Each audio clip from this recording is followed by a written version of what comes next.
ರಾಜ್ಯ ಸರ್ಕಾರಿ ನೌಕರರ ಬಳಗಕ್ಕೆ ಸೇರಿದ ನಾವುಗಳು, ನಾವು ನೀವು ಸೇರಿ ಏನು 7 ಕೋಟಿ ಜನಸಂಖ್ಯೆಗೆ 5 ಲಕ್ಷ ಜನ, ರಾಜ್ಯ ಸರ್ಕಾರದ 34 ಇಲಾಖೆ, ಕೇಂದ್ರ ಸರ್ಕಾರದ 50ಕ್ಕೂ ಹೆಚ್ಚು ಇಲಾಖೆಗಳಲ್ಲಿ ಸ್ಮಶಾನದಿಂದ ಹಿಡಿದು ದೇವಾಲಯದವರೆಗೆ, ಒಂದು ಮಗುವಿನ ಹುಟ್ಟಿನ ಜನನದ ದಾಖಲೆಯಿಂದ ಹಿಡಿದು ಶವ ಸಂಸ್ಕಾರವಾಗಿ ಅದರ ಡೆತ್ ಸರ್ಟಿಫಿಕೇಟ್ ಕೊಡುವವರೆಗೆ, ಒಬ್ಬ ವಿದ್ಯಾರ್ಥಿಯ ವಿದ್ಯಾರ್ಥಿ ವೇತನದಿಂದ ಹಿಡಿದು ಸಂಧ್ಯಾ ಸುರಕ್ಷಾ ಯೋಜನೆಯಲ್ಲಿ ಪೆನ್ಷನ್ ಕೊಡೋ ಡಿ ಗ್ರೂಪ್ನ ನೌಕರನವರೆಗೆ, ಬೆಳಗ್ಗೆದ್ದು ಲೈಟ್ ಆಫ್ ಮಾಡಿ ವಾಲ್ ತಿರುಗೋ ವಾಲ್ಮನ್ನಿಂದ ಹಿಡಿದು ಸಾಯಂಕಾಲ ಲೈಟ್ ಆನ್ ಮಾಡಿ ಬೀಟ್ ಸಿತ್ತೋ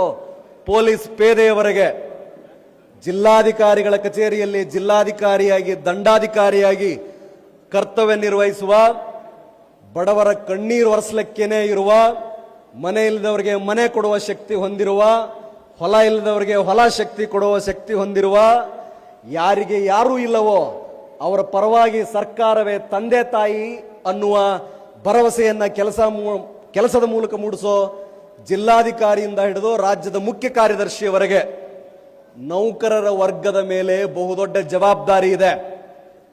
ಸೌಲಭ್ಯಗಳನ್ನ ತೆಗೆದುಕೊಳ್ಳುವುದರ ಜೊತೆಗೆ ಮನುಷ್ಯನ ಜೀವನ ಅಂದ್ರೆ it is not defined by what we have, it is defined by what we give.